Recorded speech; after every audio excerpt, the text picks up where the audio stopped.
Juntos hacemos una red que une a todo el Uruguay, porque un país conectado empieza con vos. Red y cobertura donde vayas. Tigo. Lo bueno pasa contigo. Llega Futura Sessions, pura música y comunicación para vos. Hola, soy Piero Di Matteo, bienvenidos a una nueva edición de Futura Sessions a través del canal de YouTube de Radio Futura 91.1 y por supuesto a través de Radio Futura. En esta edición es un gran gusto recibir al amigo Cairo Herrera. ¿Cómo andas, Cairo? ¿Cómo estás, Piero? Muy bien, muy contento de recibirte, de tenerte acá, en esta casa que es tu casa además. Y bueno, como siempre suelo hacer, hago una pequeña... un resumen o algo conciso respecto a alguien que es, en este caso, un periodista, conductor de radio y televisión, locutor, diseñador gráfico, actor, compositor, músico y cantante, voz líder y segunda guitarra de Cuatro Cuervos. No sé si puedo seguir sumando cosas o capaz que no sos nada de eso. Me van a pagar más, si me van a pagar más por eso, sí, te puedo tirar un par de cosas más. Pero... Sí, estás anotado, estás en planilla por algo más. No sé, tendríamos, hay que llamar al BPS. Habría que revisar, hay que llamar al BPS, hay que que preguntarle a Majo. Preguntarle a Majo también. Ahí va Majito, nuestra contadora. Claro. Bueno, no sé, sos todo eso y mucho más. Y lo que pasa que acá somos todos medio multitarea en realidad, ¿no? Uh-huh. Los que estamos trabajando en un medio y que de alguna manera también nacimos al medio hace tantos años, sobre todo teniendo en cuenta que acá en Uruguay, cuando digo que se te da la oportunidad artística. Después en lo que tiene que ver con el desarrollo, los desarrollos comerciales o lo que fuera, bueno, eso ya es otra cosa, pero muchas personas que trabajan en televisión han tenido la posibilidad de hacer teatro, hacer música. La radio es un lugar donde uno se enriquece mucho también, porque en la radio pasan muchas cosas también. Uh-huh. Uno comparte mucho con músicos, tiene la oportunidad de aprender, de intercambiar. El diseño gráfico es una profesión que yo no llevo adelante hace muchísimos años. De hecho estoy muy desactualizado en lo que tiene que ver con todo lo técnico. En el diseño gráfico, la otra vuelta que tenía que hacer algo, tuve que llamar a un guacho para que me dijera... A un diseñador gráfico. A un diseñador gráfico de hoy. Mucho más joven, sí. que me habló de todo lo que estaba pasando ahora, lo que tiene que ver con las herramientas virtuales. Sí, yo en realidad estudié diseño gráfico para poder trabajar como dibujante, uh-huh. porque yo siempre fui dibujante de mano y de papel. Lápiz, de lápiz y hoja. Exacto. Pero no me daban trabajo en aquel momento porque no sabía usar las herramientas. Uh-huh. Entonces, bueno, ahí fue cuando hice mi carrera como formal, como diseñador gráfico. Trabajé muchos años como tal, pero siempre creando. A mí siempre me gustó crear. Uh-huh. Yo trabajo carpintería rústica, que me encanta. Soy un gran volquetero, lo digo hasta con orgullo. Sí. Donde veo una demolición ya abro los ganchos y paso después de noche. Ajá. ¿Pero llegás a hacerte algo? ¿Te has hecho algo? Sí, he hecho de todo. Portones, salir. No, útil nada. Está todo apoyado contra una pared. A ver, Piero, los que hacemos cosas rústicas no hacemos nada útil. Claro. Es rústico. ¿Qué es rústico? Sí, claro. No, pero yo aprendí mucho de carpintería con mi abuelo, que era diseñador, decorador de interiores, es decir, me crié en una carpintería. Uh-huh. Mi padre también, era un hombre muy multioficio y yo siempre estaba con él aprendiendo, obligado obviamente, porque tenía que darle una mano. Yo creo que yo siempre digo que yo siempre me recuerdo detrás de mi padre con una herramienta desde que empecé a caminar, porque él quería además que yo fuera independiente en ese sentido. Entonces te puedo hacer un portón, te hago un alero, te hago un mueble, te arreglo cosas también. Tengo mi taller. Uh-huh. A mí me encanta mucho, bueno, me gusta mucho crear y darle nueva vida a las cosas también. Qué bueno. Pero bueno, también tenés por supuesto esa vinculación entre que es nuestro nuestro métier en esta Sí. ocasión, que es tu vinculación entre la música, entre el rock en particular, por supuesto, y también la radio. Como decíamos, vos sos un amigo de esta casa, que trabajás en esta casa, en Radio Futura, sos la voz institucional, pero trabajás en Radio Futura ya desde hace mucho más tiempo. Me estabas contando justamente una anécdota fuera. Sí, viniendo con Diego González. Viniendo con Diego González para acá. Bueno, justamente con Diego González, con la época que hacía Circo Máximo. Estamos hablando de qué año. ¿Cuándo fue eso? Y eso fue acá en Radio Futura, arranqué en el 2006. 2006 o 2005. Fue 2 años antes de Cámara Testigo, que arrancó en el 2007.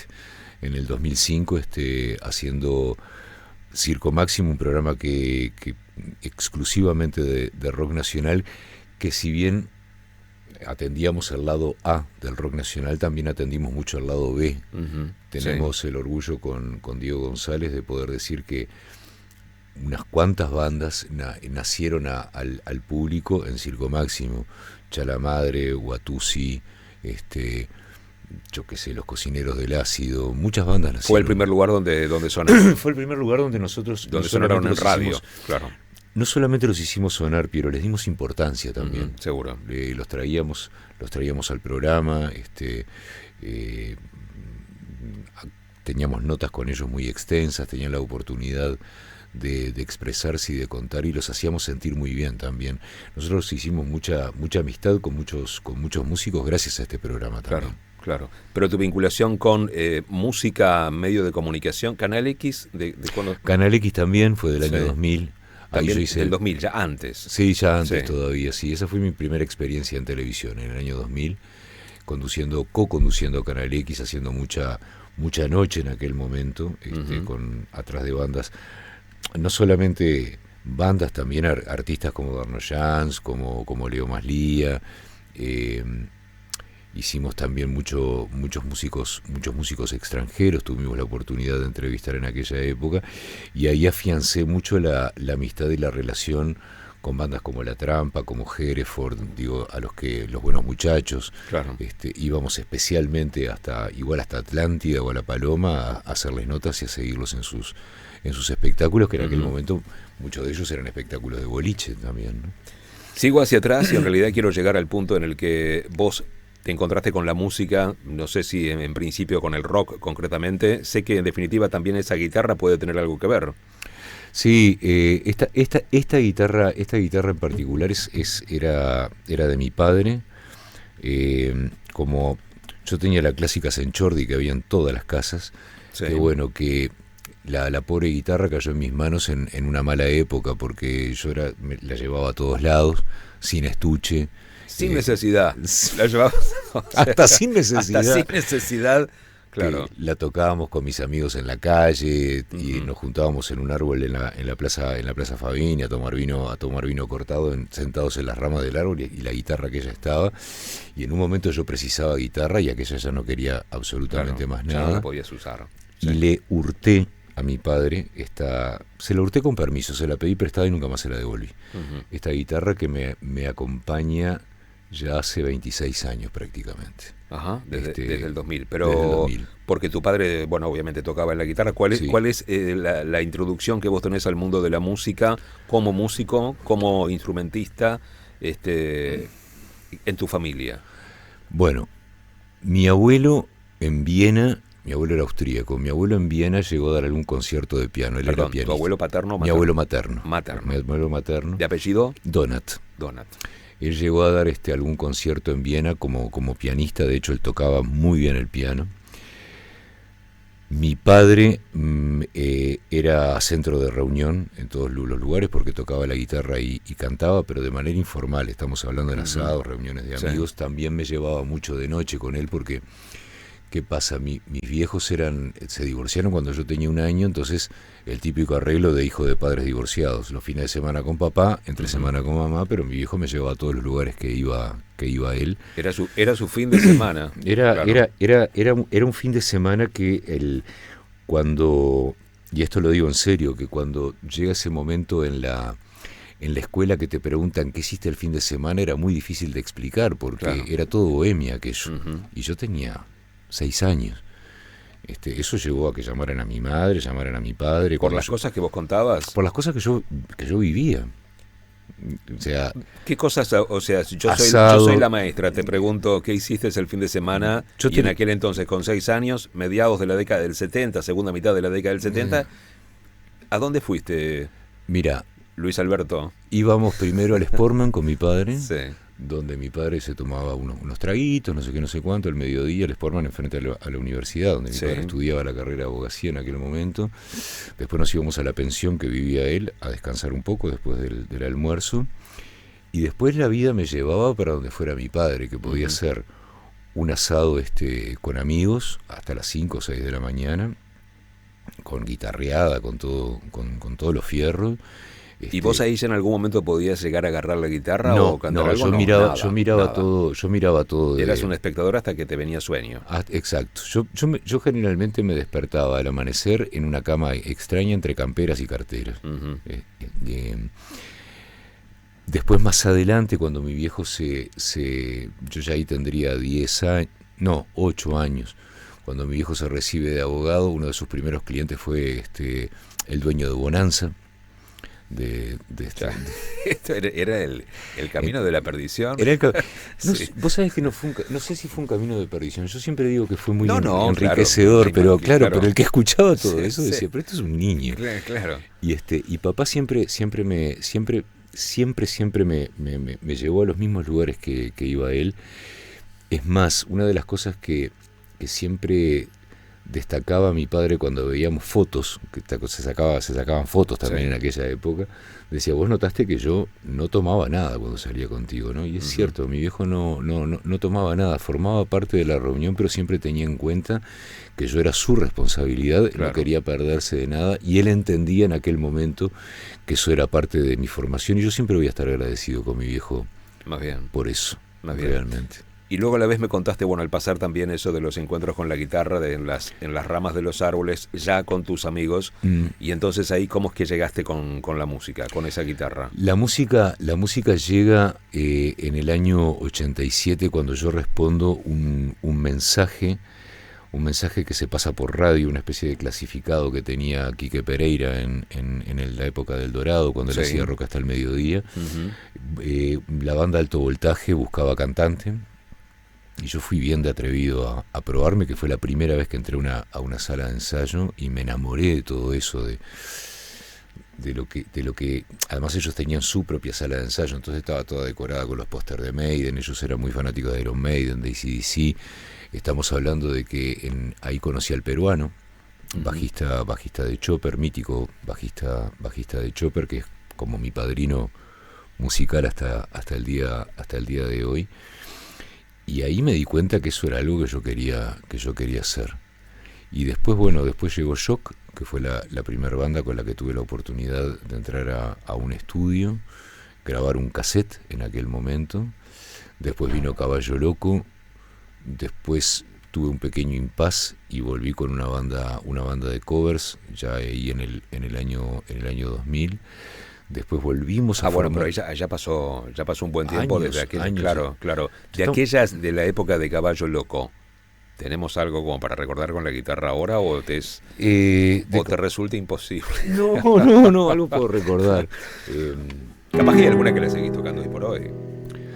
Se escupen las verdades, corazones a la vista, las cartas están echadas, la mano vino mal, te miro desde adentro, tu mente está clara, hoy veo tus colores y yo estoy tan gris.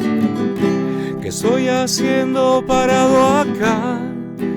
Tan lejos de vos, tan lejos de mí.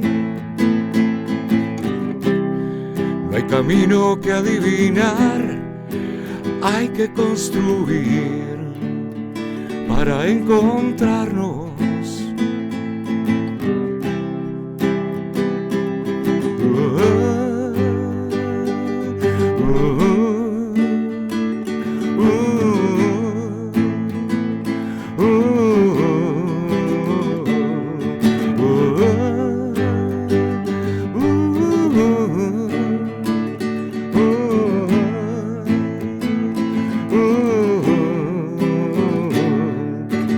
cuesta entenderme, no sé cómo explicarlo. La pelea no termina, aún me quedan un par de rounds para volver a levantarme, apretando los dientes, con el pecho en llamas, a pegar para ganar. Me preguntas a dónde voy, dónde quiero estar, si pudiera contestar. Nadarías en mi mente hacia ese lugar que soñé para los dos. Casi. Hasta el punteo, me acuerdo. Casi hasta el punteo. Vos sabés que, bueno, escuchándote, bueno, por supuesto me vienen algunas cosas para consultarte. Una de ellas es que tiene que ver con las influencias de aquel entonces, porque me mencionaste a Chopper, bueno, Alto Voltaje, y luego las bandas Caballo Loco, etcétera, de aquella segunda mitad de la década del 80 hasta el año 2000, en el que estuviste incursionando con diferentes amigos, podríamos decirlo así. Sí, es verdad. Pero por otro lado, otra cosa que noté en esta canción eran las notas altas a las que llegaste, a las que llegabas. Llegabas, bien usado el verbo. Que llegabas en la canción. Era joven. Claro, era joven, pero ¿qué hiciste con la voz? Con tu gran voz de locutor, ¿la practicaste como cantante? ¿Tuviste clases o qué hiciste? ¿O te tiraste? Yo fui a alguna clase de canto, después piques que tomás de por ahí. La noche compartida con otras bandas, una de las cosas buenas que tiene es que artísticamente los rockeros no somos envidiosos y somos muy compartidores. Es un género en el que no pasa lo que pasa en otras ramas del arte de escenario. Nos compartimos las cosas. Y queremos que al otro le vaya bien porque entendemos que somos como una masa de gente que queremos que a todos le vaya bien para que el género siga vivo. Y a mí muchos músicos, muchos cantantes me pasaron piques para poder cantar.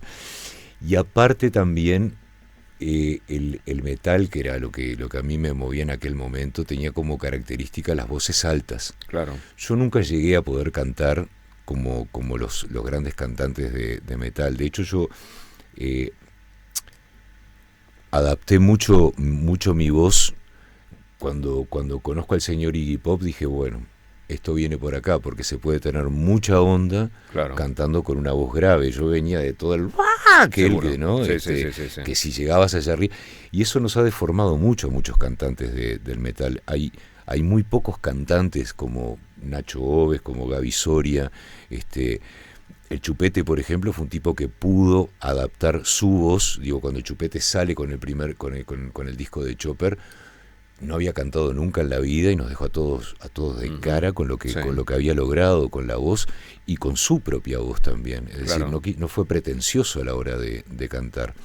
Después llegó Alejandro Spuntone, que sí estaba más en el lado del metal y lo cultivó muy bien ese estilo. Hay unos cuantos hoy en día también que se me pasan, obviamente, pero uno es una mezcla de sus posibilidades también. No, por supuesto, manera, ¿no? Por supuesto, ¿no? Y además aprender a cuidar la voz también. También. Obvio. ¿Y en la guitarra? Que vos me mencionabas también fuera del aire. Y en la guitarra, en realidad, un señor que le enseñó unos cuantos. El Pájaro Gara, guitarrista de Congo Bongo y otros tantos proyectos, fue el gran profesor de guitarra de mi generación, de los grandes guitarristas. Yo creo que no hay guitarrista de la generación de los 80 y de los 90 que no haya pasado por las manos del Pájaro. Cairo, y en eso de crear, como me decías al principio, también está por supuesto la creación musical, está el hecho de componer.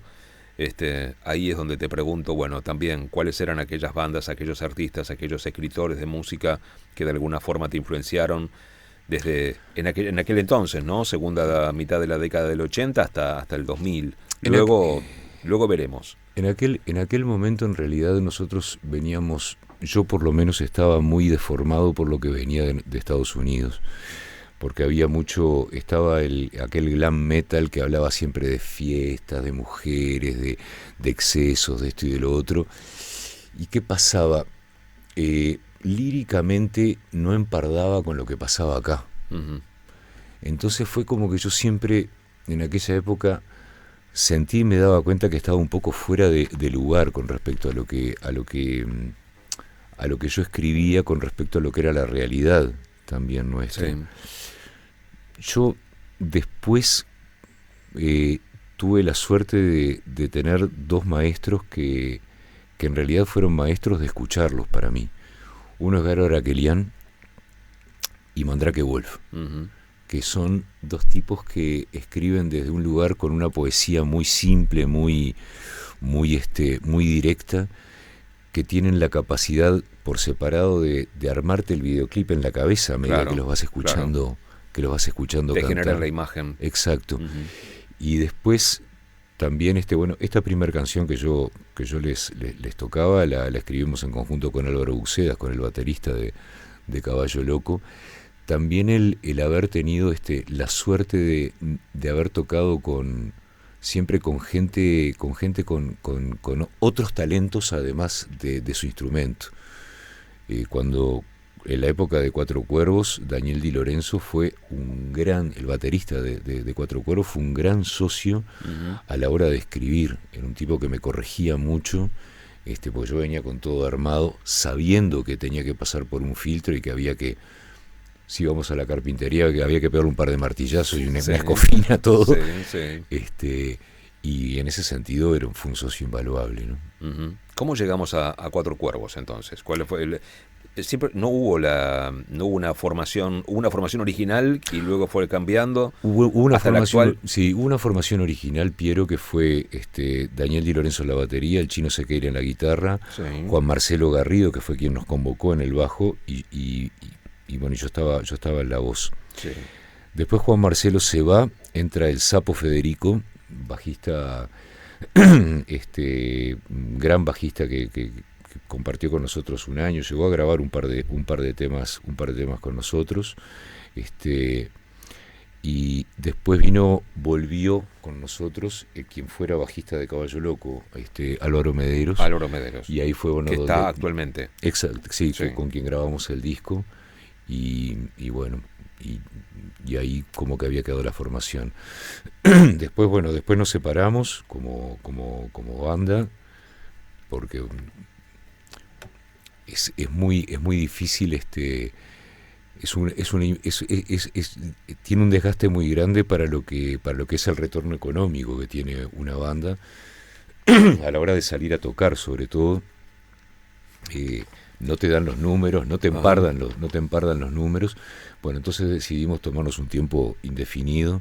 Yo ahora estoy bocetando una carrera solista, que en realidad tengo en mi taller un pizarrón con 16 canciones nuevas en una lista, Sí. que bueno, que algunas están terminadas, otras las estoy trabajando. Cuesta mucho cuando uno está acostumbrado a trabajar en banda, a trabajar solo. Claro. Pero también me vino bien porque me estoy ayornando con las herramientas nuevas de trabajo, Ujú. las que están hoy en día a nuestra disposición. Y bueno, y vengo armando. Cada tanto nos hemos encontrado en la puerta acá de la radio o de las radios, es decir, al entrar al edificio de Radio Sarandí, etcétera, y conversando, bueno, yo te pregunto, bueno, ¿cómo venís con esto, con lo otro? Vos me decís, estamos grabando, vamos a ver cuando salimos con tal cosa. ¿Has encontrado algunas dificultades en particular o características en particular que tiene nuestro mercado, por así decirlo, o que tiene la industria, que quizás tengan que ver con qué? ¿Con el hecho de que vos haces hard rock? ¿Tienen que ver con qué? No, tiene que ver con una cuestión que es muy de nuestro país. Para empezar, que al público rockero cada vez cuesta más sacarlo de la casa. Uh-huh. Cuesta sacarlo de la casa. La última vez que tocamos como Cuatro Cuervos, que fue en el Tazu, hice prensa a lo Pampa, me acuerdo. Fueron 10 días de prensa que Adrián García de Montevideo Music Group me dio una mano invaluable en ese sentido, porque me consiguió nota hasta en Cerro Chato para sí, para verlo en el Tazu. Claro, pues había que hacer mucha prensa. Sí, sí. Y logramos un excelente resultado para esa noche. No hay complicidad entre el artista y el boliche Es decir, el artista se encarga y queda a cargo de toda la promoción. Ujú. Esto no es bajarle la caña al boliche. El boliche te cobra un fijo que cuando termina la noche te das cuenta que entre el flete, el fijo, las horas de ensayo, los insumos, quedaste unos cuantos mangos abajo. Ujú. Y claro, nosotros ya no somos chiquilines, porque antes tener una banda estaba buenísimo porque era como una salida con permiso. Claro. ¿Viste? Sí. Salías y volvías 5.000 pesos Era la abajo salida, con la banda, claro. y estaba bárbaro porque habías pasado bárbaro. Seguro. Hoy en día vos lo que pretendés, según la energía y el dinero que invertís, es trabajar. Ujú. Y a veces uno tiene que tener la valentía de decir, bueno, demos un paso al costado a ver qué es lo que pasa. No sé en qué están mis compañeros en este momento, pero calculo que quietos no están, Claro. como yo tampoco estoy quieto. Más bien. Y uno nunca sabe qué es lo que puede pasar mañana. Yo lo que sí sé es que hoy, por ejemplo, el berretín y el objetivo que tengo con la música es tener el control total de lo que estoy haciendo, porque yo siempre que trabajé en banda lo tomé como eso, como un trabajo en banda, y siempre fui muy democrático, y a veces tuve que bajar la cabeza y seguir adelante con cosas con las que no estaba de acuerdo, porque había una mayoría que sí estaba de acuerdo. Ujú. Yo tengo ciertas convicciones en lo que tiene que ver con lo musical y con lo estético, en las que puedo estar perfectamente equivocado, pero me interesa por lo menos probarlo, Claro. antes de morirme. Sí, sí, obvio. Hablando de lo que ha sido lo que han publicado, en definitiva, porque también han salido, por supuesto, desde el 2021, si no me equivoco, Sí, salieron una los cosa primeros así. simples, previos al álbum. ¿Qué te significó en ese sentido justamente esto que me contabas, pero vinculado con el hecho de grabar, de entrar en el estudio, grabar y que el álbum salga, y que suene en la radio, y que suene en Futura? Para mí fue una cosa de locos, porque fue un disco en el que trabajamos de manera muy profesional, en el que estuvimos muy concentrados en la producción musical de este disco, al no tener productor. Ujú. Y lo escucho hoy en día, que yo 2x3 voy de vuelta al disco para escucharlo, y estoy muy conforme con lo que pasó ahí. Todos pusimos más del 100% de nuestras capacidades para poder hacerlo, y hay canciones que las defiendo, que me parecen excelentes canciones. Por ejemplo. Bueno, para.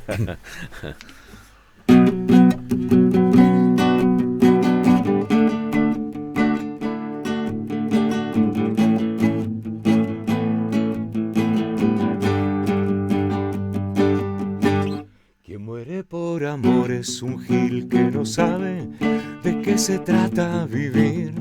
Que vivir puede ser perder sin perder o encontrarse con vos. Tus ojos un lucernario a una luz que nunca vi. De a poco bajo la guardia y me cuelgo a imaginar si tu huella en mi arena puede durar lo que tarde el viento en llegar. Tu pasión como un ave que ya está mirando hacia dónde migrar. Estar y no estar no es la posibilidad.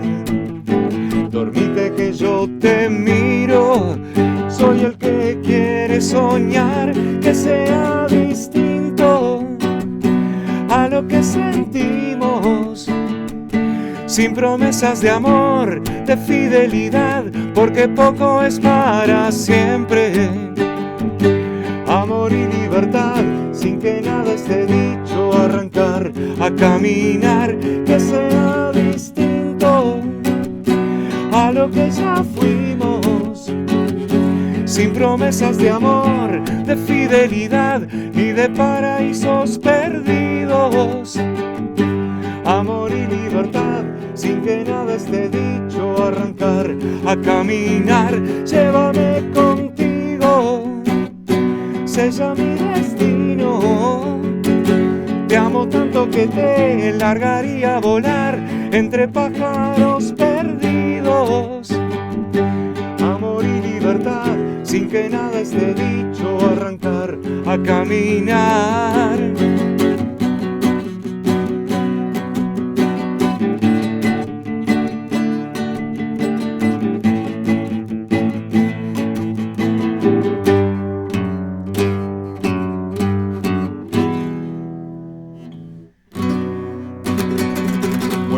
¡Bomba! El hit de Cuatro Cuervos en Radio Futura. Bueno, muchas gracias por haberlo tocado acá también con nosotros en esta versión. Pero bueno, la cosa es que, como ya me adelantabas de alguna forma, tenés por delante una carrera solista que estás con toda la pretensión de hacerla. En un momento que, a su vez, como mencionábamos, aquel contexto tuyo personal en un principio, en aquellos orígenes, tanto con la música como luego con las amistades que de alguna forma también tuvieron su incidencia, en este momento también te agarra en una particular coyuntura de vida, sí, como tiene que ver con, bueno, tu matrimonio, tu nuevo matrimonio, una nueva vida, y la decisión de abandonar la banda y comenzar tu carrera solista. Pero igual sigue siendo rock and roll. Sí. Hay en las nuevas composiciones que tengo hay de todo. Estoy muy en... Te voy a decir cómo estoy. Estoy como cuando eras chico y tu cuarto era un quilombo inentrable y tu madre te decía, hoy vas a ordenar este cuarto. Entonces vos entrabas y veías todo el trabajo que tenías por delante, sabías que lo podías hacer.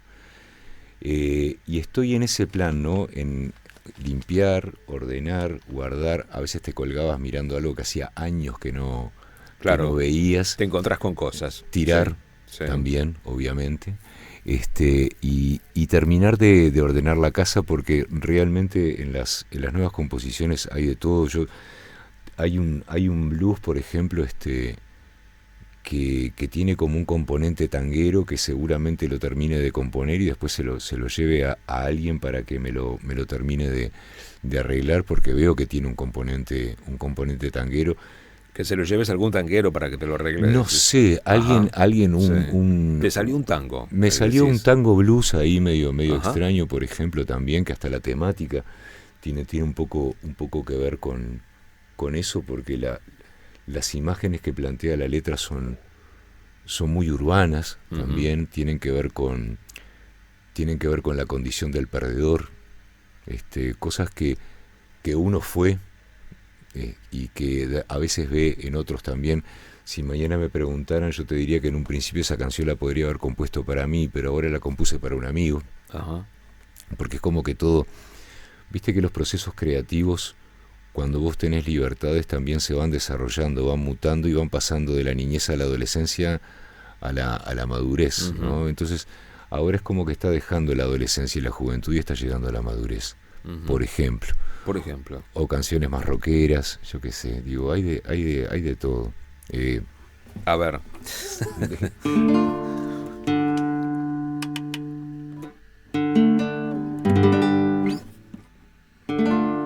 El reloj me está diciendo que la noche agoniza.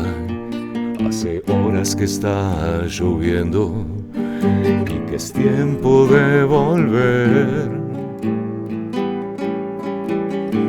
Quisiera ir a tu casa y solo quedarme ahí con vos para hablar y arreglar el mundo y al final prometer que es una noche más solo para decir adiós y empezar a olvidar. ¿Cómo voy a olvidar que mi alma pertenece al viento y mis ojos perdieron la luz? Digo que salgo solo un momento, pero amanezco terminado por ahí. Mis labios son un cementerio de promesas, apagados trozos de carbón. Caigo en un pozo de silencio y no para de llover. Amanezco terminado por ahí. Con este adelanto exclusivo para Radio Futura, me imagino, por supuesto. Pero y mal tocado, pero bueno.